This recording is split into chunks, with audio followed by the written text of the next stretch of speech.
This is today's WWE Smackdown full show results video, which takes place at Scotiabank Arena in Toronto, and the show started with the Grayson Waller effect segment, and he talks about celebrating Edge's career and says he's sure to be thanked by the Rated R superstar for making him relevant again. But that's enough about him for the night, because his guests tonight are Santos Escobar and newly crowned United States champion Rey Mysterio.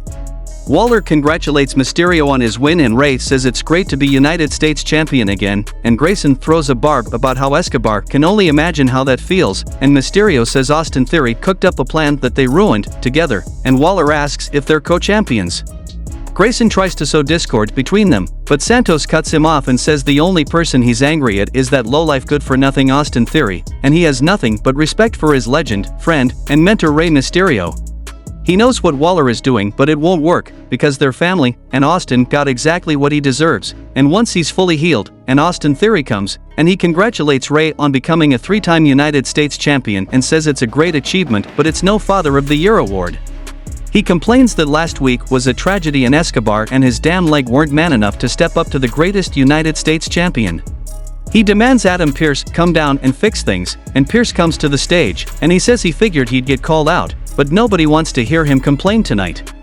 Then comes LA Knight, and he asks if he just heard Austin Theory say he was the greatest United States champion of all time and says he fumbled the damn ball. He's got an idea and he congratulates Rey on winning and says no matter who's champion, sometimes it's coming to him.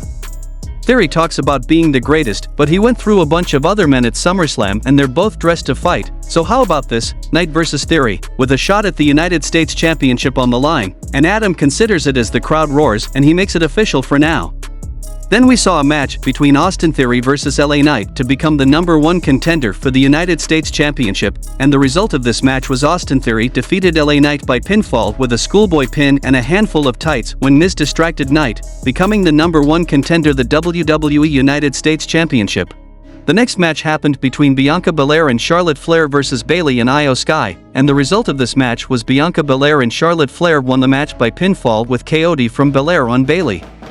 Back from the commercial, Bianca Belair is interviewed but Damage Control attacks and beat her down before she can get a word in edgewise. The next match happened between Good Brothers vs Street Profits, and the result of this match was Street Profits defeated Good Brothers by pinfall with a Sky High Neck Breaker combination on Carl Anderson.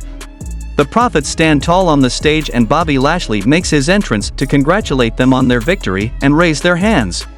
Paul Heyman is interviewed backstage by Kayla Braxton, and he refuses to give her an update on the state of the Bloodline or on Roman Reigns' headspace and scoffs at the idea that she's going to come at him about rumors and berates her at length before taking a call that seems to have some good news but ends prematurely. He says it's not a rumor, it's a fact, it's a spoiler, and Jimmy Uso will be live on SmackDown next week, but he refuses to share his source when asked. In the main event of the show, we saw a match between Edge vs Sheamus, and the result of this match was Edge defeated Sheamus by pinfall with the spear. Post-match, Edge was celebrating and said thanks to the fans, and the show goes off the air.